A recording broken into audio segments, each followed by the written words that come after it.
Hi, this is History with Andrew Allen, and today is episode 5 of my series on the Mexican Revolution, President Francisco Madero. Before I forget, I include the names of the people I talk about and my sources in the description. As I explained last episode, Francisco Madero had surpassed expectations and defeated the dictator Porfiro Diaz, a reluctant revolutionary. Madero believed in polite, gradual reform, so his disappointed followers were told to go home and be patient.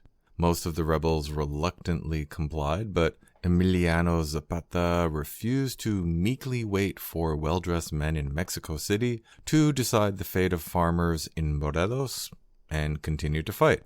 While Madero campaigned for president, Francisco de la Barra served as interim president, introducing mild reforms and supervising an impartial election, the first in decades. Two separate revolts by Bernardo Reyes and Felix Diaz Jr. were easily crushed. Winning election as president by a huge margin, it appeared that Madero would be free to focus on gradual reforms without distractions.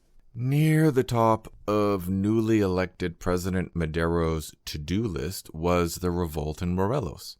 General Huerta was immediately recalled to Mexico City, and Governor Figueroa announced a pardon for all rebels who surrendered. The signs appeared favorable as Zapata began negotiations with Madero's representative. After several days of talks, the two sides had agreed that Figueroa would return to Guerrero, federal troops would gradually pull out, and the Zapatistas would be left as the dominant power in the state, free to carry out agrarian reforms. Unfortunately, Madero managed to bungle the peace negotiations. Worried that rewarding rebellion would further weaken his presidential authority, he approved a stern, aggressive order for Zapata to surrender and then sent a representative to deliver a much smoother verbal message. But the military commander in Morelos refused to allow the representative to meet with Zapata. Furious at the betrayal, Zapata called out his men and returned to guerrilla warfare. Realizing that he needed a cause to counter the charges that he was a bandit, Zapata issued the Plan of Ayala on November 28, 1911, rejecting Madero and recognizing Pazqual Orozco as the rightful head of the revolution in an attempt to gain national support and allies. The inclusion of Orozco probably sparked some awkward questions, since he had not actually rebelled. Unsurprisingly, the plan focused on land reform with detailed proposals for the return of lands illegally seized by haciendas to the villages. Revolts broke out in several nearby states, and a number of powerful guerrillas, most notably Genevieve de la O, became nominal followers of Zapata. The tough and brutal General Juvencio Robles was assigned in early February 1912 to restore order to Morelos, but his harsh methods ended any hope of peace in the state. Having fought in the Indian Wars in northern Mexico, he believed that extermination was the best solution, so people were shot on suspicion of even supporting the guerrillas. Following the principles used by the Spanish during the Cuban War of Independence and by the British during the Boer War, Robles herded villagers into camps and burned their farms to deny supplies to the Zapatistas, which simply produced more recruits for the guerrillas. Zapata organized a coordinated series of attacks that forced the federal troops to retreat to the major towns, but his situation was desperate by June since he had almost no ammunition, many guerrillas had returned home to plant the harvest, and Orozco's rebellion was running out of steam. The only victory was that Madero replaced Robles with General Felipe Angeles, whose offer of amnesty caused support for the guerrillas to decline. This would have been an excellent opportunity to soothe the villagers with mild reforms, but once again, defeat was snatched from the jaws of victory. The opposition had gained control over the state legislature in the September elections, but they were frightened by drastic change, so existing land reform bills that had been introduced by the previous, more radical legislature were cancelled, and the new governor struck down a key land reform bill, promising instead to organize a study of the land rights issue. Lacking patience to wait until the study was completed, villagers returned to supporting the guerrillas. Oh, right. I forgot to mention that Orozco had rebelled. Actually, his revolt should not be a surprise, since the Revolutionary Army in Chihuahua had been demobilized with little pay and less thanks. Even though pensions for the families of soldiers who had died fighting in the revolution had been part of the Treaty of Ciudad Juarez that ended the revolution, the government did not take care of the families of dead soldiers, and the haciendas remained as powerful as ever. Pancho Villa had taken his pension in May 1911 and bought 4 butcher shops. He also married Maria Luz Corral, a poor villager who had caught his eye, although it was one of his many marriages, since he had married many of his lovers to keep them happy. Although Villa would ensure that he had the woman's consent, as a violent guerrilla leader, most women chose to consent. Villa's men often sought him out for help, but he had no official authority. Governor Gonzalez sympathized with Villa, but was unable to oppose the Creole Terraza clique without the active support of Madero, who still naively continued to hope that the oligarchs could be persuaded to accept his reforms. Worse, he brought Gonzalez to Mexico City as Minister of the Interior, but did not replace him in Chihuahua.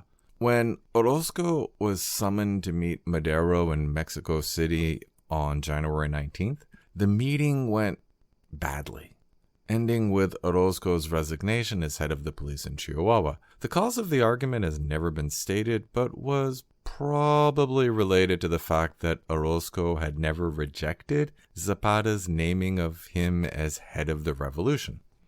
Dissatisfaction brewed in Chihuahua until the garrison of ex-revolutionaries at Ciudad Juarez rose up and seized the town on February 27th. It would have likely remained an isolated incident, except that Orozco joined the rebels. Calling for a revolution on March 2nd, Orozco established the plan of de la Empacadora, which promised better wages for industrial workers and land reform, and demanded the resignation of Madero. Orozco had wisely ignored an invitation to join Bernardo Reyes' rebellion, waiting until he had sufficient backing to face the federal government.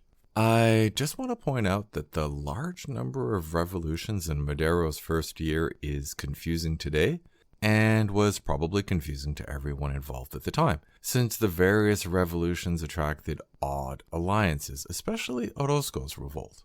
Orozco led a mix of disappointed Maderistas, Zapatistas, personal followers, and Porfiristas. An excellent military leader, Orozco was less effective as a political leader, unable to forge the mixture of followers into an actual coalition. He relied on financial support from the Terraza Creole faction. The oligarchs had been openly wooing Orozco with banquets, and their efforts had paid off.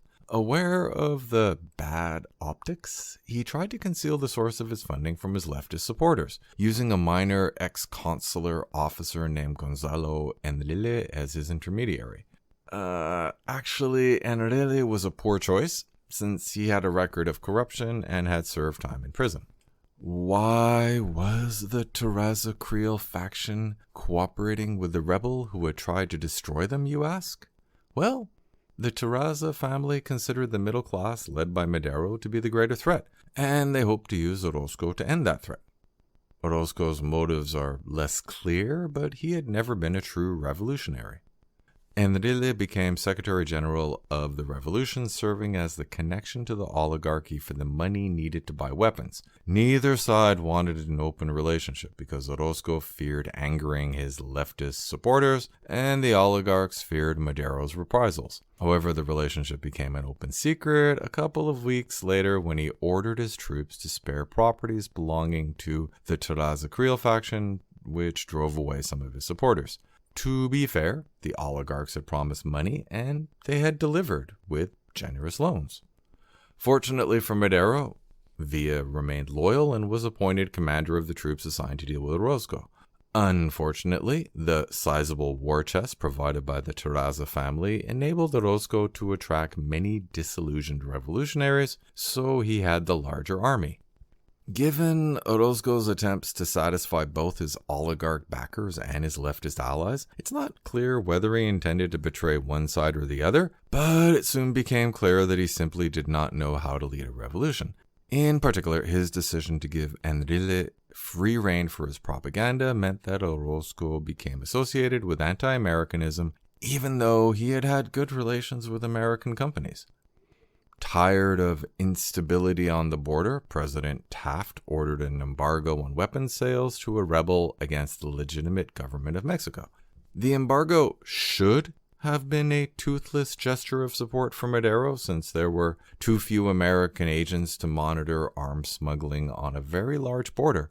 However, a lawyer named Sherman Hopkins and his agent, Felix Summerfield, managed to convince the Secret Service to permit Mexican agents to work under American supervision on the American side of the border. Mexican agents were allowed to pay gun shop owners for tips and monitor gun shops to see who made large purchases, which resulted in a working embargo.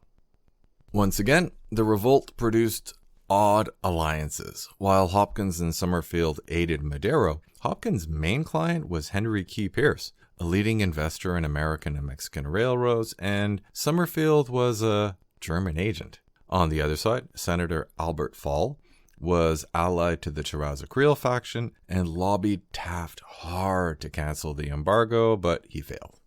Actually, the revolution began well, since Orozco routed a federal army of 6,000 men on March 23rd, taking them by surprise with a locomotive packed with dynamite that hit the federal vanguard.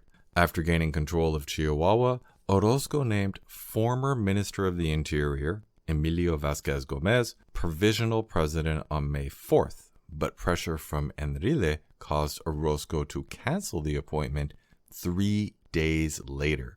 Presumably, Enrile communicated the oligarchy's refusal to accept a reformer like Gómez as president. Remember, Gómez had broken with Madero because he felt that Madero was too conservative. Orozco then attempted to satisfy his leftist supporters by firing Enrile as the revolution's Secretary General, but then secretly retained him as paymaster, signaling that he would follow the wishes of the Terraza Creel faction. The removal of Gómez as provisional president not only cost Orozco the support of followers in Chihuahua, but drove Zapata to remove Orozco as head of his revolution on June 14th. Apparently, several of Orozco's followers attempted to eliminate Enrile's influence, since he barely survived an assassination attempt on May 13. Exiled from the revolution, Enrile ended up in the U.S., where he was jailed. In response, the flow of money from the oligarchs dried up, just as Orozco faced a genuine threat from General Huerta, who had been assigned to put down the rebellion. Huerta was not Madero's favorite general. In fact, he had wanted to remove Huerta from the army, but was convinced not to in order to avoid discontent in the army. Huerta had been given the command against Orozco by the Minister of War, an old friend. Lacking local guides, Diaz's armies had been constantly ambushed in the north during the revolution, so Madero made Villa part of the army with the rank of colonel, serving under the command of Huerta. Unaware of Huerta's hatred of everyone outside of the army, Villa accepted the offer. Huerta was a hard, brutal man who believed that any problem could be solved with violence, preferably executions without trial. A violent, intolerant alcoholic who was always angry, it was no surprise that Huerta did not get along well with the dynamic, teetotaler, hyper-emotional Villa. The surprise is that they did not immediately kill each other. Orozco had been the leading general during the revolution and had beaten several federal armies in Chihuahua, so he was probably confident that he could repeat the process. However, failed invasions of Durango and Coahuila showed the limits of his support. More important, Huerta proved to be a better general and inflicted several serious defeats on the Orozquistas, followers of Orozco, in May and June until Orozco no longer had a functioning army. Furthermore, numerous former revolutionaries broke with him, criticizing his lack of genuine support for reform. Huerta re-established government control over Chihuahua, becoming a national hero. With the fighting over, Villa concluded that his unit was no longer part of the army. Huerta disagreed. and Villa found himself standing nervously in front of a firing squad until a friendly colonel stalled the election long enough for the arrival of a telegram from Madero ordering Villa to be imprisoned. The ordeal was far from over. Sent to Mexico City to be tried for mutiny, Villa only reached the capital alive because 2 separate officers refused to follow Huerta's orders to have Villa shot while trying to escape. Despite Governor Gonzalez's firm support, Madero appears to have been unwilling to defy the army on behalf of a loyal supporter he did not actually like. The army's trial of Villa was fair, if slow, and it soon became apparent that Huerta did not really have a case, especially since Villa's lawyers pointed out that he was not officially part of the army. On July 7th, Gonzalez and Huerta stood together on the balcony of the government palace in Chihuahua City to watch a parade of Huerta's troops. That same day, Orozco reached Ciudad Juarez and declared the start of a guerrilla war, but his situation continued to decline and he had abandoned the city by mid-August. While Huerta would have naturally moved cautiously in his pursuit of Orozco, he seemed to be intentionally delaying, and he drunkenly boasted in Ciudad Juarez that he could let Orozco go directly to Mexico City and overthrow Madero if he wanted. Word of Huerta's suspicious behavior reached Madero, who removed him as head of the Northern Army in late September. Shrugging off the demotion, Huerta took his time returning to Mexico City, pausing in Chihuahua City for a celebration organized by business leaders.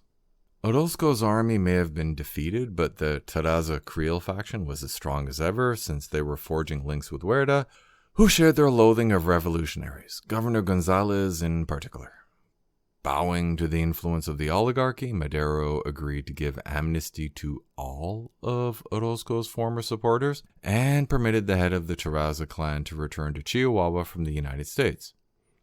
To sum up, newly elected President Madero found himself dealing with Emiliano Zapata's agrarian insurrection and then a revolt by former Revolutionary General Pazqual Orozco, financed by the Terraza Creel family.